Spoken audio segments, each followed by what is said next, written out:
was thinking about buying a Genesis. Oh, buying one. Oh, you mean buying the car Genesis? Yes. Well, we'll call it Bereishit if it makes it a little clearer from various products. So yes, we are back at the beginning.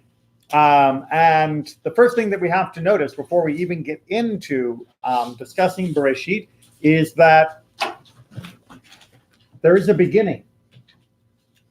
That our Bible actually starts off with a beginning. I know we take that for granted, but for most of the last 2,000 plus years, that was not assumed to be true. If you were living in the Greek world, or in a world that was heavily dominated by Greek science, Aristotle, thank you very much, the going idea was that the world was eternal. The world had existed and would always exist forever, that the world was infinite in both directions of its arrow of time. This was also the common belief in many different versions of Buddhism, and some variations of Hinduism, and some other creation myths around the world that believed in cycles of birth and rebirth, birth and rebirth, birth and rebirth. That there simply was no beginning per se. There was only the most recent start, and that everything else was just cyclical. And that cyclical nature was the predominant motif of cultures and religions around the world.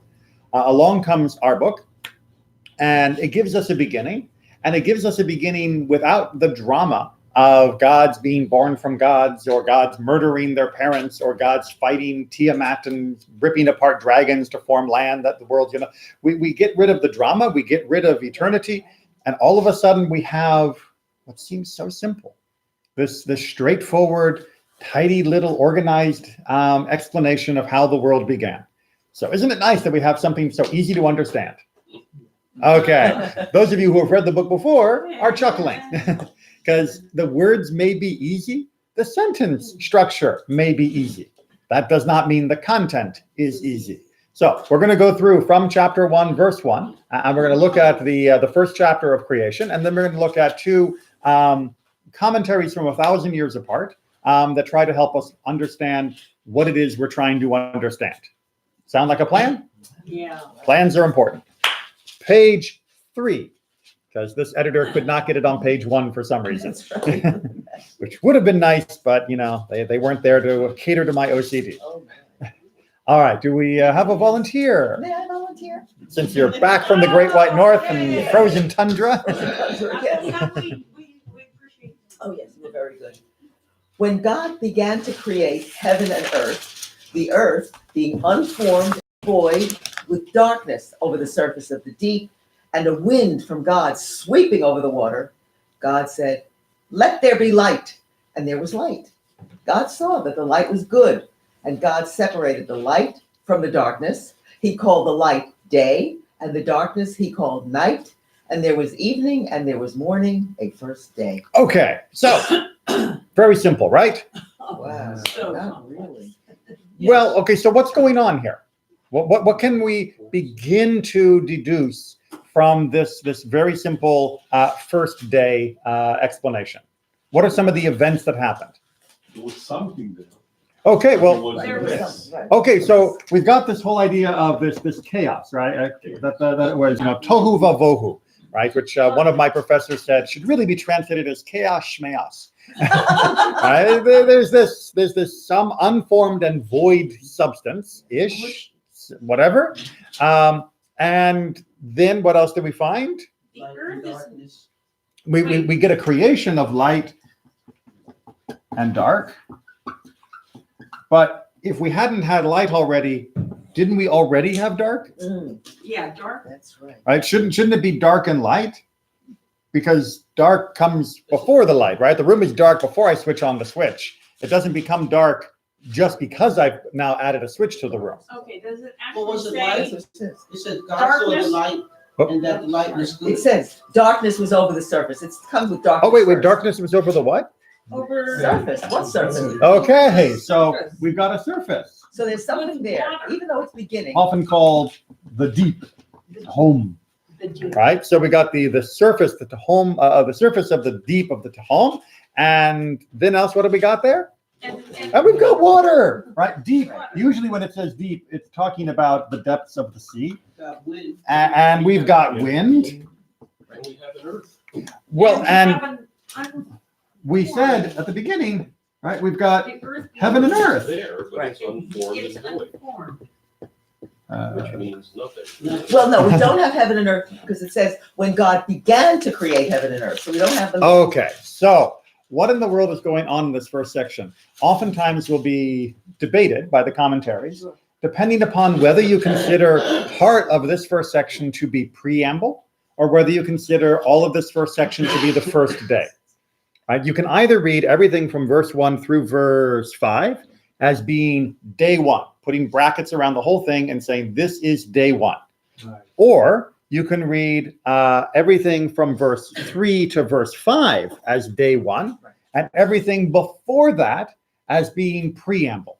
Much like in the Constitution, we the people, blah, blah, blah. That's not actually Article 1 of the Constitution. Right. That's the preamble of the Constitution. And technically that has no legal status. In the same way, this would have no narrative status for day one by itself. This would be more or less saying, God made all the stuff in the beginning, right? The deep, the earth, the water, the darkness. God was there for it all.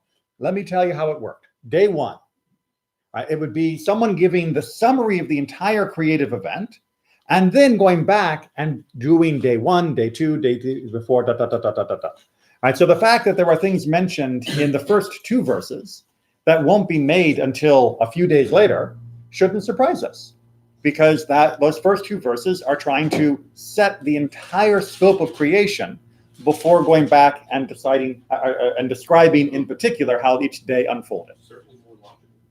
Certainly seems more logical, right? Now, the only thing stopping us from reading it that way is that's not the way that a modern English author would write. And a modern English author would write it with paragraph breaks, with heading titles, with new pages, with new chapter. We would use all sorts of formatting and linguistic tools to tell people this is a preamble and this isn't. But that doesn't mean that every writer throughout all the time and space of human history would do the same. So it's important not to judge a text based on modern American English writing conventions. There's a certain poetry towards it. When one is writing modern poetry, you might not apply the same rules that you would apply in narrative or a textbook. And our desire is to see this as something that perhaps it isn't. Exactly right. So if this had been written in poetic format, meaning if someone had actually outlined the page, and indeed yours may be similar to that in the Everett Fox translation, and wrote each part, each phrase on its own line so that it looked like a sonnet or it looked like something by E.E. Cummings, you would probably feel yourself freer to interpret, freer to understand what's going on here beyond just a simple narrative statement. We are trained to read different looking texts in different ways. One of my favorite examples of this comes from a book called The Art of Public Prayer by Rabbi Kushner, Lawrence Kushner, I think, because there's a lot of Kushners out there that are rabbis. It's a good Jewish name. But The Art of Public Prayer, I'm pretty sure is the title of the book. I read it some time ago. And he said you give different groups of people that you do like research, and you give them the same entry from an encyclopedia about calligraphy. And you show it to one group in block paragraph form, and you show it to the other group in poetic stanza form, same exact text, and you ask them to interpret the text. The people who received it as a paragraph will look at you blankly of, what do you mean interpret the text? It's describing how a calligrapher works. But if you give it to the poetry form to other people, they will begin to look for the metaphor. They will begin to look for the simile, the analogy, the what do you call it? The mashal, the lesson behind it, the allegory behind it. Because clearly when it's written like this, you must be trying to tell me something other than how a calligrapher works. And the fact is that we are trained to process text in different ways depending upon how it looks to our eyes when we first read it. And that can sometimes be a blessing because it allows us to process text very quickly the way the editor meant it to be processed. But it's also a curse when we're reading text. who the original editor was using rules that were not necessarily modern American English style rules, right? God did not have the AP guide to literature and how to write when he was writing this. That might have been a difference if he'd had a different style guide. So the first thing you have to do is allow yourself a little more freedom to understand and see how these words could work, just if they were arranged a little differently physically on the page, not even changing the word order or content. Okay, so we're all there in day one. Any other ideas, questions, comments? Well, I was gonna go to the let there be light. So Mhm. there was darkness, or there was something, There was definitely an absence of light. there was an absence of light. And God said the light was good. Mm-hmm. Didn't God know the light would be good? Or was this Okay, all so- an God experiment? saw it. Right, so God saw the light and said, oh, that works. all right, so there are a number of second order, right. There are a number of second order theological questions posed by this entire unfolding. Okay. One of them is, why did God have to say anything? Yeah. Right? God said, let there be light. If God kept his mouth shut, it wouldn't have happened. There was Right? just- God can only make stuff by talking. Right? And wait, does God talk? God has a mouth, he has lips, tongues, he has lungs that are pushing air past vocal cords? Or does this mean something else? And indeed, if God is making it, why does he give the title good to it afterwards? Because obviously, if he's making it, God had to intend that it would be good. And this is going to be compounded when we find out at the very end, and in day 6, that altogether creation was very good. Very. Tov me'od. It's like, well, wait a minute. What was the good now that it's a very good, right? Everybody feels good when you get an A on your test until you see the one kid who got the A+. And it's like, well, wait a minute. I thought my A was good, but now I know he's better. Like all the other days were Tov, and now at the very end it's Tov me'od. Right? Now it's a plus. That seems very odd. So why didn't God just create everything all at once? Why does God go through 7 days at all? Right? Why is there a limit to God's ability to unfold creation? There are questions about what God truly is that are built into a reading of this text if we read the text as though it is trying to tell us specifically about who God is. And that's a question we're going to come back to, of whether or not this text was designed by God to teach us about God or to teach us about us. Yeah. And let that percolate in the back of your head for a little bit. Thank you. Okay, so let's continue now. We're on verse 6. That would be the next page. That would be the next page. Page 6 indeed. Yeah. Commentary two. Page 6.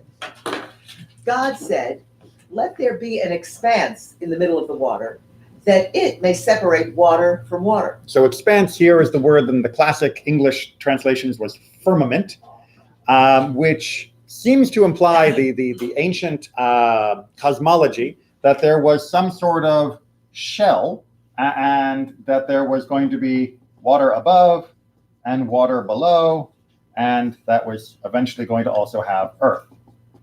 Right? That's why it's called Hashemayim. Exactly.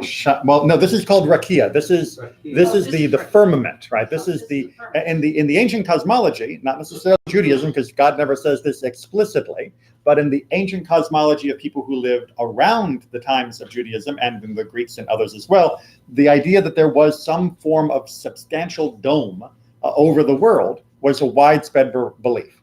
And the word rakia, the word firmament or expanse, seems to be indicating that type of idea. Again, whether or not it's trying to tell us that there is physically something there or not, should not be taken as a given. Right. But that is the way many people understood it for a couple thousand years until we realized that there is nothing up there. There's no ceiling to the world.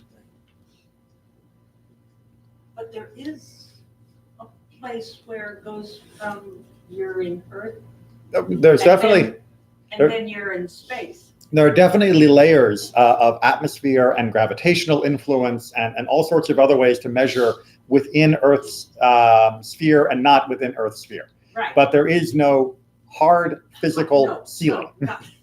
There's no plexiglass up there. Exactly. Right. No plexiglass, no lucite, nothing. Right. If you have the means to go up, you can keep going and you will never bump into anything unless it's one of our own satellites. Okay. Which is easy. Well, there are a lot of them now.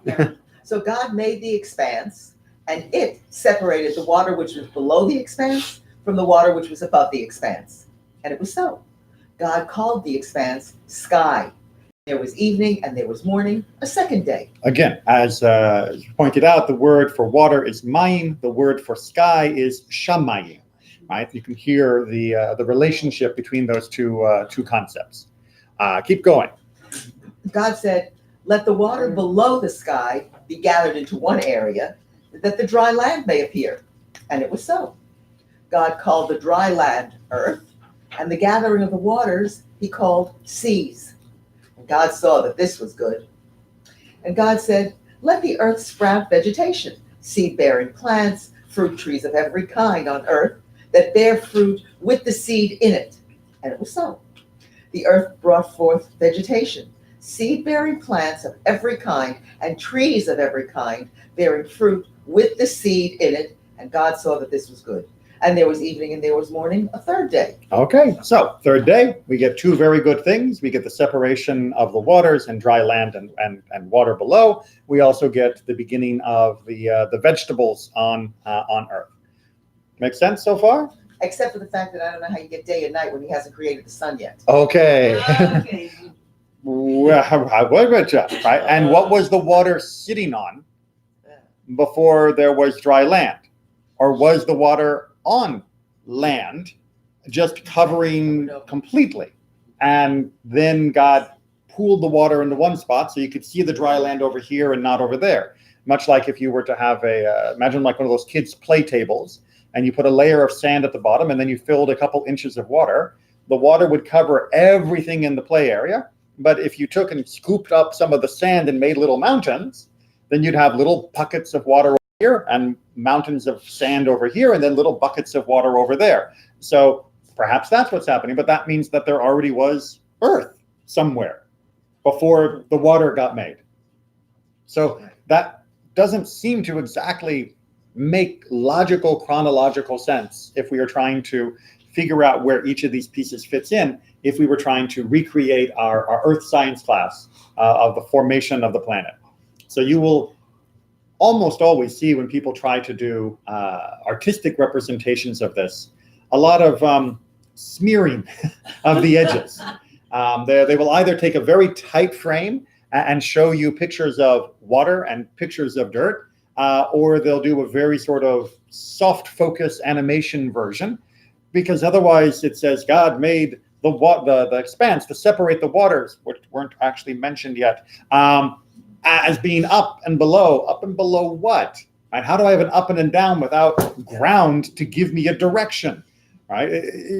You just have to basically fudge it if you want to make a picture of this, because it does not lend itself to a textbook type description. Despite all of the new museums of creation that have sprouted up around our country, God bless them, it doesn't lend itself to a neat layout within a display case of these are the days of creation like that. There are people who try, but when they try, they are essentially shoehorning their interpretation into some sort of model that has no bearing whatsoever on the actual text. Well, what you see here, I think, are the limitations of what we can understand, because to this day, I do not understand what infinity is. Oh, Something good. that never ends. And if it ended, what will be on the other side if there's nothing? We can't grasp. So they're trying to put it into ways that our limited understanding can grasp. But again, what is it that we're trying to grasp? Are we trying to grasp God? Are we trying to grasp How all this the started, world? how all this began, So- where this come from. Was it absolutely essential, first page essential, that ancient human beings, or even modern human beings, know the precise order in which different things were created? If I were to take day 3 and I were to take day 4 and swap them, what would happen differently for you tomorrow? Nothing. I mean, would there be some monumental ethical change in your life? No. Would you walk out into the world and say, well, now I can, and then insert new activity because these days have been swapped? Would there be some fundamental change of how you understood your place in the universe because the days have been swapped? Okay, so think about that. So then again, what are we being taught by this? Because God's not wasting the first pages of the book with something that is totally unnecessary, but it may not be necessary for what you think it's necessary. I'm struck by the fact that it keeps reading that the trees and the fruit Mhm. and the vegetables have seeds in them. They're, In them. and it repeats it, Mhm. that there are seeds in them, which brings to my mind, the whole systematic way that it's set up is that people come last. This whole other, Tapestry of creation. yeah, Well, I think the fact that it has seeds in it, seed says we don't need God to keep creating trees every But we- generation Ah. because the seeds create the trees. But I also have always thought that it was absolutely brilliant that the order that things are created in here is exactly what, as we got more understanding and thought of evolution, according to evolution, this is the order that we believe stuff was created with human beings coming last. First there were plants, then there are, fish in the sea and animals. Mhm. That thousands of years ago, we understood how to write this down in the right order is truly, to me, absolutely absolutely amazing. stunning. Well, so just two things I want to point out. One, all these beautiful oak trees around our parking lot that are such a nuisance at times. Did God make those trees? Did God Originally? make that Did God tree? make In a those way. trees? Okay, so In a way. in a way, right? So what do we just learn here? We- That God did not make that tree the same way God made the universe. Right? God said, let there be light, and there was light. God did not say, let there be an oak tree on the corner of Moss at this address. No. This is what this text is telling us. God said, let there be trees, and those trees will make new trees. So think about, but he said, let the earth sprout vegetation. Exactly. So Right, it sprung forth from that. He spoke it into being But look, And every tree since then is, did not have its own unique No. utterance. from No. the seed, but Exactly. indirectly he did. But that indirectness is also directedness. And so that's the thing, is that you can look at a tree and say, well, God didn't make my tree because I didn't wake up one morning and find a fully grown tree outside my door. hopefully, I planted that tree. I made that tree. Yes. I put the seed in the ground. But then you begin to think, well, wait a minute, where did this seed come from? Well, it came from that tree.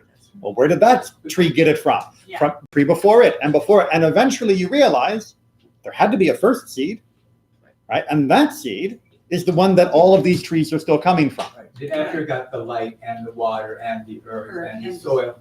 Right. So these are all highly symbolic of life. Seeds, But a particular water, version of life, a particular way of Right. looking at life. right. Because you can look or at the world. description. Well, you can look at the world and you can see chaos and random structure. And indeed, most ancient people tried to impose some sense of order to it, but most of them still inherently felt that the world was kind of chaotic. And anybody who has ever read Babylonian myths or read Greek myths or God help you, Aztec myths, will recognize an awful lot of blood and death and chaos and destruction and lots of things happening at the hands of the gods. The gods are just as chaotic as us. They just got more power. This does not seem to be giving us that order. Yeah. Right? This is giving us a very different order. It's not saying the world is fundamentally chaotic and good luck staying out of the path of the gods and their random fickle nature. This is saying, no, look, God made everything. Everything works. Everything fits together. Everything unfolds in this very simple to complicated way, which, by the way, is also mimicked, as just a little side fact, with the laws of kashrut. Right? The earlier something was to the beginning of creation, the more we can eat it. Like fruits and vegetables. Right? Fruits, vegetables, no problem. Right? 100% kosher, you're good. What gets made next? Fish. Fish. Right? Fish are sort of next on what we can eat fairly easily. They're parev. We don't have to worry about shtita, the special way of slaughtering them and all of that. We don't have to drain their blood and all those kinds of things. And then we get into birds and land animals and other things which get harder and harder, and then finally we get people which you don't eat at all. Just reminding everyone, cannibalism is absolutely prohibited. Yeah, not kosher at all, not kosher. If you go to the kosher supermarket, do not be surprised when they don't have Soylent Green. Okay. The other thing that I find amazing is when I'm up north cleaning up the leaves from the trees that are Mhm. falling at this time of year, and you find a little chestnut. From that tiny chestnut, that big tree grew. That's right. How Amazing. it is so amazing to me. When I see a seed and I realize what's cutting up from that tiny, we as human beings could never have created anything like that. Well, let's keep moving and see how we end up I have in the one- mix. Yes. One question, one thought, one statement. This seems to answer the age-old riddle, which came first, the chicken or the egg? Mhm. Because it says the chicken because, Oh, no, like the tree came Right. first and then the that's seed. right. So the chicken came first and then. Oh, And if it was just telling us about the order of the chronological order of events in our world's history, that would be right. But again, I'm asking you to think that maybe this is trying to teach us something different than the chronological order of events within our human history or within the world's history. So we'll unpack that, but we're going to have to race if we're going to get to our commentary. so we're on 14 now. We're on 14. God said, "Let there be lights in the expanse of the sky to separate day from night. They shall serve as signs for the set times, the days and the years, and they shall serve as lights in the expanse of the sky to shine upon the earth." And it was so. God made the two great lights, the greater light to dominate the day, and the lesser light to dominate the night, and the stars. And God set them in the expanse of the sky to shine upon the earth, to dominate the day and night, and to separate light from darkness. And God saw that this was good. And there was evening and there was morning, a fourth day. All right, so now we've got the celestial bodies that we know and love, the stars, the sun, the moon. We're good so far? So far, we don't know how long a day is, by the way. A day in the life of God may not have anything to do with 24 It hours. keeps on using Earth. this word yom, but it does not actually say much about No. yom, about how we would Yom could measure be 10 million years. how we would measure that particular Right. day. This is trying to put it in ways that we can understand. It's Well, bringing it down to our level. that does seem to be defying simplistic interpretation. Mhm. Onward. God said, "Let the waters bring forth swarms of living creatures and birds that fly above the earth across the expanse of sky." God created the great sea monsters and all the living creatures of every kind that creep, which the waters brought forth in swarms, and all the winged birds of every kind. And God saw that this was good. God blessed them, saying, "Be fertile and increase, fill the waters in the seas, and let the birds increase on the earth." And there was evening and there was morning, a fifth day. All right. So now we've got more life coming, swimming and flapping around the world. That's right. God said, "Let the earth bring forth every kind of living creature, cattle, creeping things, and wild beasts of every kind." And it was so. God made wild beasts of every kind, and cattle of every kind, and all kinds of creeping things of the earth. And God saw that this was good. And God said, "Let us make man in our image, after our likeness. They shall rule the fish of the sea, the birds of the sky, the cattle, the whole earth, and all the creeping things that creep on earth." And God created man in his image. In the image of God, he created him. Male and female, he created them. God blessed them and said to them, "Be fertile and increase. Fill the earth and master it. And rule the fish of the sea, the birds of the sky, and all the living things that creep on earth." God said, "See, I give you every seed-bearing plant that is upon all the earth, and every tree that has seed-bearing fruit. They shall be yours for food. And to all the animals on land, to all the birds in the sky, and to everything that creeps on earth, in which there is the breath of life, I give all the green plants for food." And it was so. And God saw all that he had made and found it very good. And there was evening and there was morning, the sixth day. All right. And then we can ignore the chapter break there because that isn't actually a Jewish chapter break. And then the next section is, of course, talking about the seventh day, which is the creation of Shabbat. But we're running out of time, so we're going to have to skip that with our discussion. So what in the world is going on here? How are we meant to understand this? What is the purpose of us being given this text? Right. Many creation texts around the world usually will be set out to establish the might of the God. They're stapled, unfortunately, yes.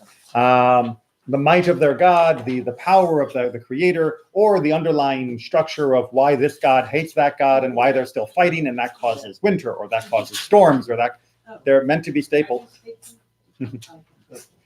Okay. Other creation myths will be used to try and explain some of the idiosyncratic features of their area. Of that's why there's a giant river here. That's why there's a giant mountain here. It's the body of this God. It was made from the blood of that God. Others will be used to try and describe the uniqueness of the people, right? We are the children of this God who made our island, who made our land, who made our place. This doesn't seem to exactly fit into one of those other categories of what the purpose of this creation story is. It doesn't exactly seem like God propaganda, because if you wanted to make God sound impressive to average humans, this sounds almost like it was trivial. And if you wanted to make God sound like there was something unique for the land of Israel, which is, of course, where this was the primary story, it doesn't talk about Israel at all. It doesn't talk about Jews at all. It doesn't talk about the people for whom this was their book. In fact, we're not going to meet any Jewish people officially until we get to the whole second book. Because, until we get Torah, we're not officially part of the covenant. We're sort of tangentially through Abraham's covenant until we get that confirmation.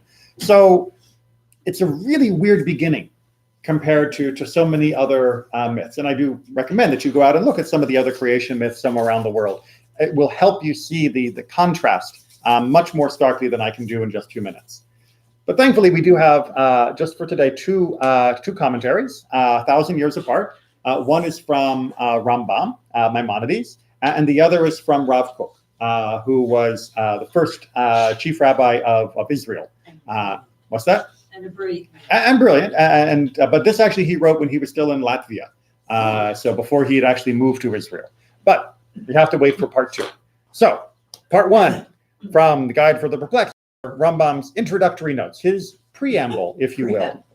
It's a free. You are no doubt aware that the Almighty, desiring to lead us to perfection and to improve our state of society, has revealed to us laws which articulate our actions. All right. So, and that is the bulk of the Torah, right? For those of us who just finished reading it, Simchat Torah, we know that the bulk of the Torah covers the laws. How are we supposed to do this? How are we supposed to do this? What is theft? What is adultery? What is the way we repent? What is the way that we give? How do we take care of the poor? The Torah has a lot of narrative, but it also has an awful lot of rules for how to regulate our behavior. But these laws, however, presuppose an advanced state of intellectual culture. Right? You walk into the middle of a nursery school with children who haven't been told anything about what is right and what is wrong. You drop down a copy of the Torah and walk out of the room. It's not going to do much. Right? You need to be of a certain mind to be able to interpret and understand and then apply the rules that God is describing in the Torah. It doesn't just happen that you can drop the Torah on a brand new, freshly minted human being without a great deal of cultural buildup and expect it to be anything other than a disaster. We must first form a conception of the existence of the Creator according to our capabilities. Which are limited. Yes, that is, we must have a knowledge of metaphysics. But this discipline... And I just noticed everyone's eyes start glazing over. Yes. Metaphysics, Metaphysics, there's the end of that. It's like, wait, I'm done, right? But you can only approach this discipline after you Let's study physics. get back to the talking snake, right? But that I understand. That's clear. Talking snake is perfectly fine, very reasonable. Asking me to learn metaphysics, which is based upon physics, now you're crazy. Right, a talking snake, that's fine. Asking me to learn science before I can truly understand God and creation, now you're a lunatic. But you got to know physics because physics borders on metaphysics, and that has to come before it, even in the course of our studies. Therefore, the Almighty commenced Torah with the description of the creation, that is, with physical science. The subject being, on the one hand, the most weighty and important, and on the other hand, our means of fully comprehending those great problems being very limited. All right, so we're starting off with creation because you have to understand that this world exists. And you have to understand through this world that God exists. You can't just ignore the world. This world is one of the vehicles by which we come to understand God.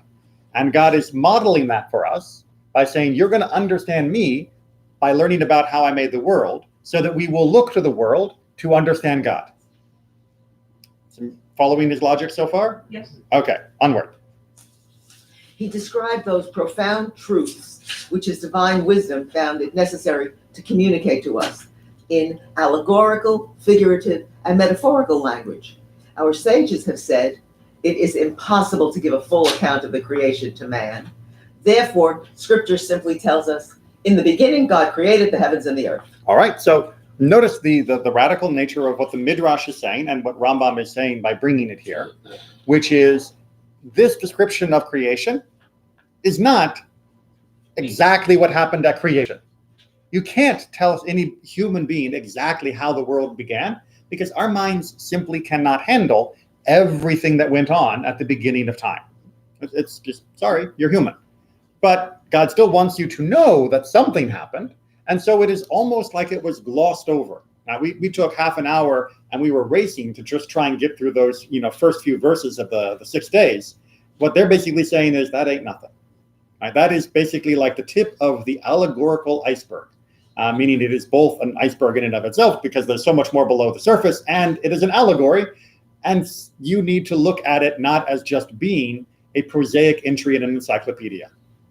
Right? God did not give us this whole section of creation just so that we would know A came before B. Good so far with Rambam? Onward. So they have suggested that this subject is a deep mystery. And in the words of Solomon, far off and exceedingly deep, who can find it out? Taken from the book of Ecclesiastes, the book of Kohelet, which of course we just read for the holiday of Sukkot, right? Traditionally, we read the book of Ecclesiastes, one of the most depressing books in the entire Tanakh, the entire Bible, at the time of our greatest material and natural bounty, the time of our harvest, right? Our Thanksgiving, according to the cycle of agriculture that was practiced in the ancient world. And they're saying partly so that even as we sit there in the mounds of our triumph, the piles of wheat and fruit and all of that, we realize we don't know nothing. Right? We may think that we have controlled the universe. Look at how we have bent this field. We've got a ox pulling the plow that we have fashioned with metal, scraped from the world and stored now in these clay pots that we have made and fired and bricks and all and chisel. You don't know anything. You don't know anything. I'll give you the metaphorical version, says God, of creation right after Sukkot, because that's the best your brains can handle. Yeah. Kind of, as Rambam is going to say, kind of. We're going to actually see if we can't turn the knob up on our ability to understand. Yeah, so he says the story has been treated in metaphors in order that the uneducated may comprehend it according to the measure of their faculties and the feebleness of their apprehension, while educated persons may take it in a different sense. Okay, so hold on. Wait, what did he just say? What did he call me? There's I'm not two ways. There's a way for smart people to look at it. There's a way for dumb people to look at it. Okay. Non-smart. So Rambam is an elitist. I just come to grips with that. Rambam believes that there are certain people. He's an open, except in the case of women, he is open to the idea that people can move from one category to the other, but he is definitely an elitist in the sense that there are lots of dumb people in the world. And for those dumb people, you might have thought God didn't write this book. Right? God only wrote the Bible, only wrote the Torah for the smart people and the dumb people. But no, says Rambam, God wrote the book so that it could be understood by dumb people and by smart people, which, if you think about it, is an incredibly difficult thing for an author to do. Mm-hmm. To be able to write a book that would be both believed, appreciated, and learned from according to the capacity of the reader, regardless of that capacity. Well, I ask you to try and do something similar. To write a book that would be able to stretch across the entire range of human intellectual capability. But that's what Rambam says has happened. Because God uses both the story that has within it metaphor, it can be accessed at different levels of understanding, which is what he's going to continue to try and explain to us. In our commentary on the Mishnah, we stated our intention to explain difficult problems in the book on prophecy and in the book of harmony.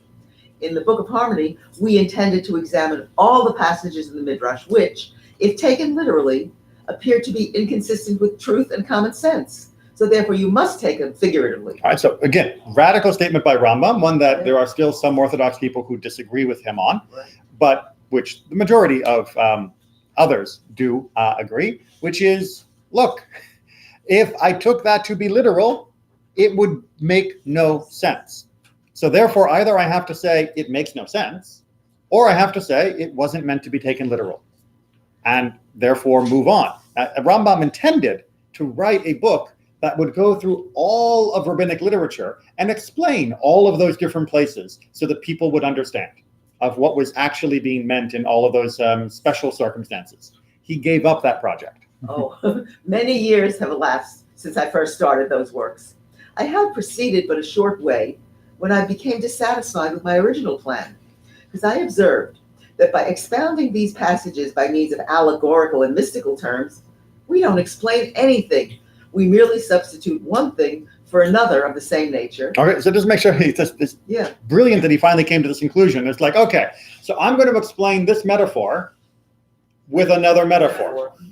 Like, but if they didn't understand the first metaphor, why would they understand the second metaphor? What have I added to the discussion except more books, more words? That's not going to help. But you might be thinking, okay, so for the people who don't understand the metaphor, it's not very helpful. But what about the other category, the people who do understand? Onward. see, if I explained them fully, my efforts would displease most people. Oh, yeah, sorry.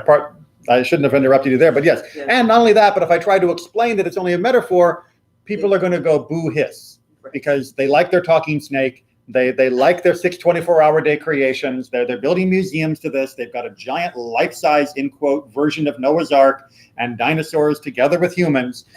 And when you try to tell them that's not what the Bible says, they get angry. And apparently 1,000 years ago, they got angry too. Yeah.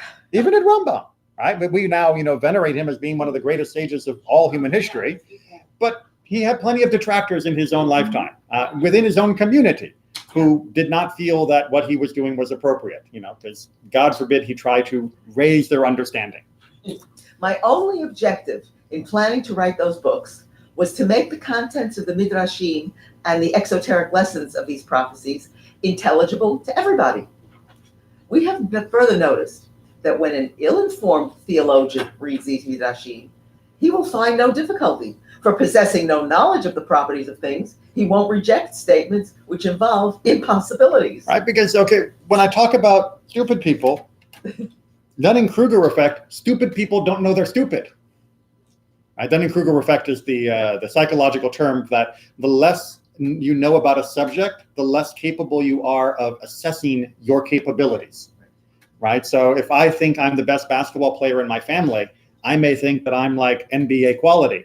But that's because I don't know what real basketball playing looks like because I've only played in my driveway with my kids, and I beat them every time, right? So what he's saying here is that when it comes to theology and understanding, there are people who read the first chapter of Genesis and go, yep, no problem, yep. Remember we talked about this last week, the yep and nope, when it comes to the talking snake.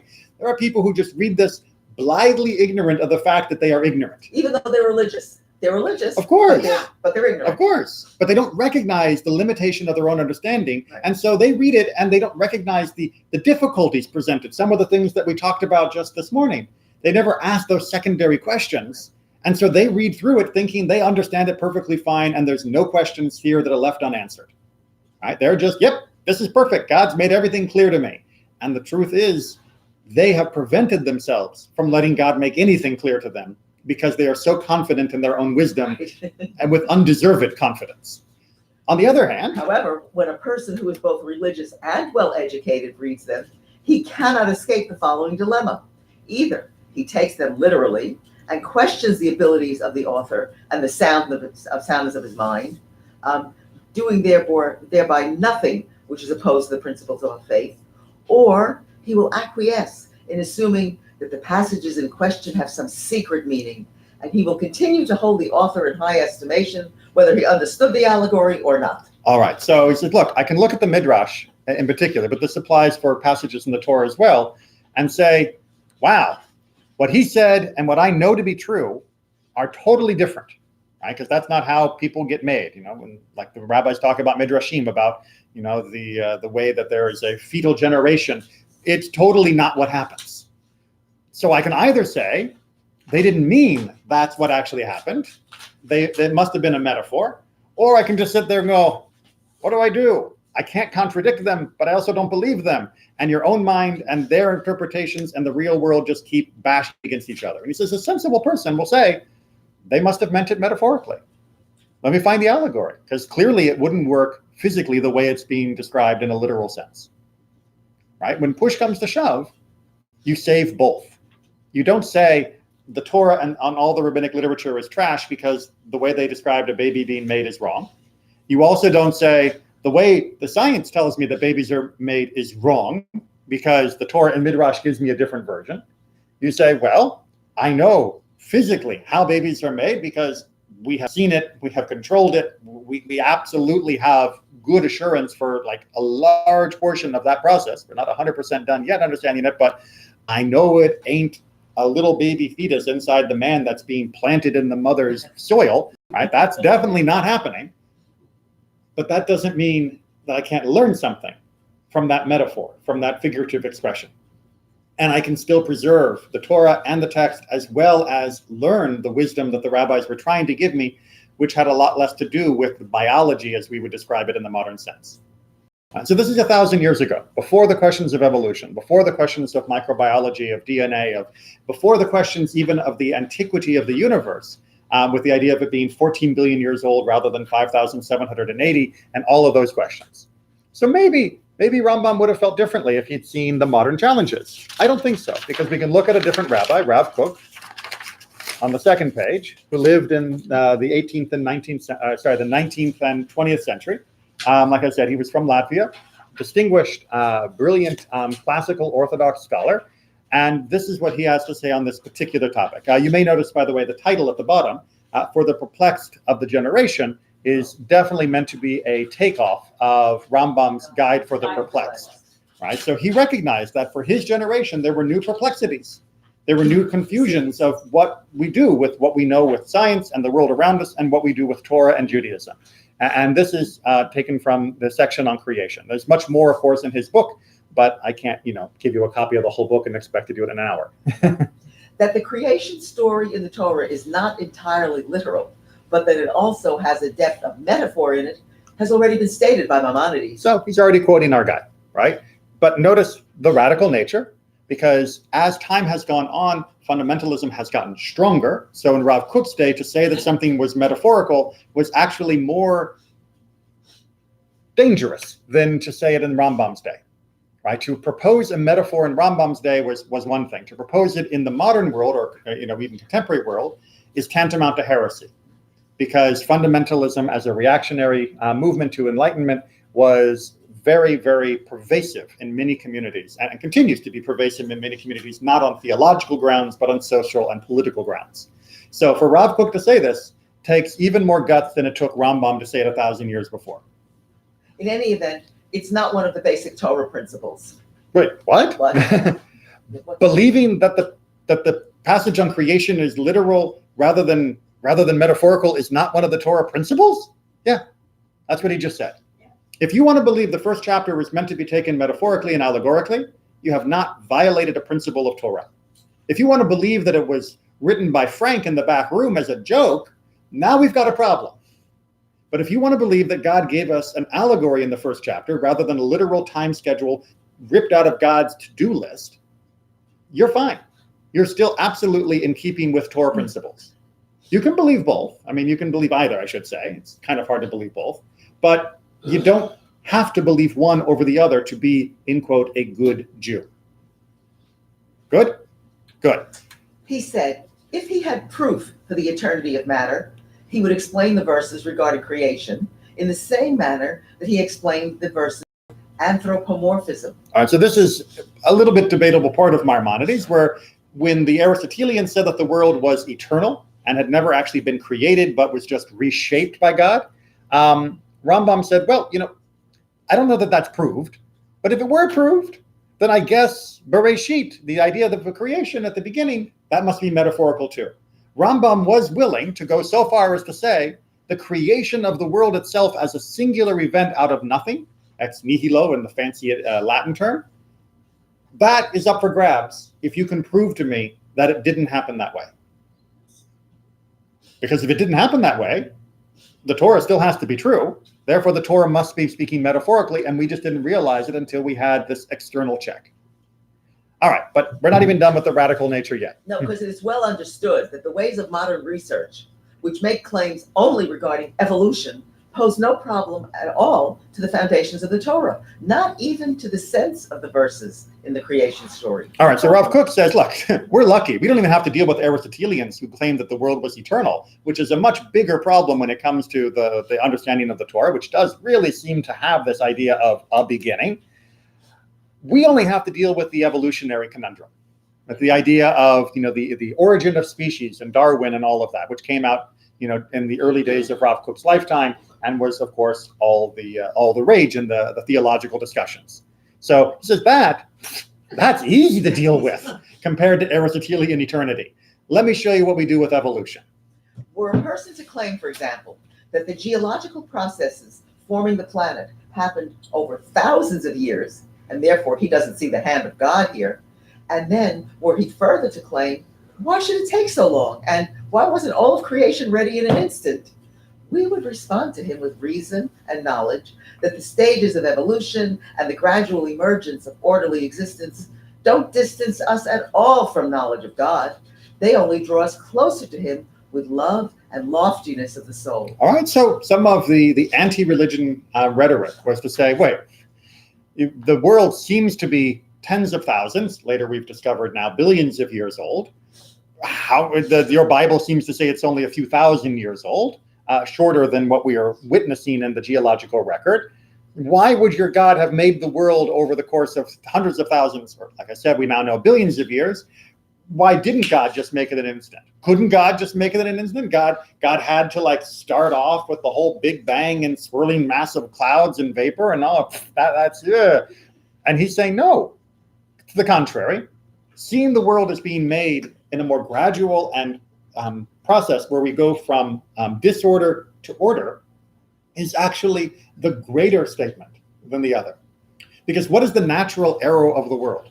What is the great force that fights against creation every single minute of every single day, that is constantly wearing down everything that is made? Entropy. Right? Entropy. It's not evil, it's entropy. Things break down. It is the natural order, as far as our science has been able to determine, for matter to move from an organized state to a disorganized state. That's what happens, right? If you don't believe me, leave something outside in your yard in Florida for a few weeks, and you will see that thing break down. That is the order of all of creation as far as we can tell. And yet, we seem to be actually living in a period where things are moving into a more complex form. In fact, the whole Big Bang and all of the science tells us that everything started off in a very chaotic form and has actually been steadily progressing in its more and more elaborate and complicated forms of matter, different molecules that didn't used to exist, all sorts of stages of life that have arisen that were not even possible at the beginning of creation. And what does that remind me of? The 6 days. The 6 days begins with chaos and ends with this beautiful order. And apparently, in defiance of everything else around us, that seems to be how this world is working as well. I know it may seem more chaotic some days than others, but trust me, the grand arc of the world is towards greater complexity and greater order. We certainly have the capacity to mess that up, which is kind of what the rest of the Bible is about. But as far as the creation itself goes, the history of the world has gone from tiny little inanimate objects to great complicated organizations and cities. And that is kind of impressive, says Rav Kook.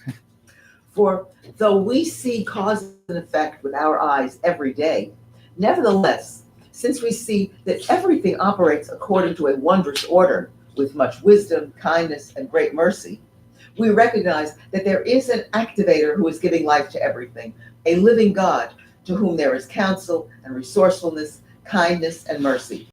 What essential difference is there between the evolution of the planets and the stars over myriads of years and the formation of the fetus in its mother's womb over the course of months? In any case, we recognize that wonderful are your works, and that my soul knows right well that when I was made in secret and curiously wrought in the lowest parts of the earth, your eyes did see mine unformed substance and in your book, they were all written. All right, so what he's doing from Psalm 129 here is actually a very deep interpretation. He's not talking about me. He's talking about me, humanity. Right? We were unformed in the lowest parts of earth. Right? Man is from dirt. That's chapter 2, in case you're wondering.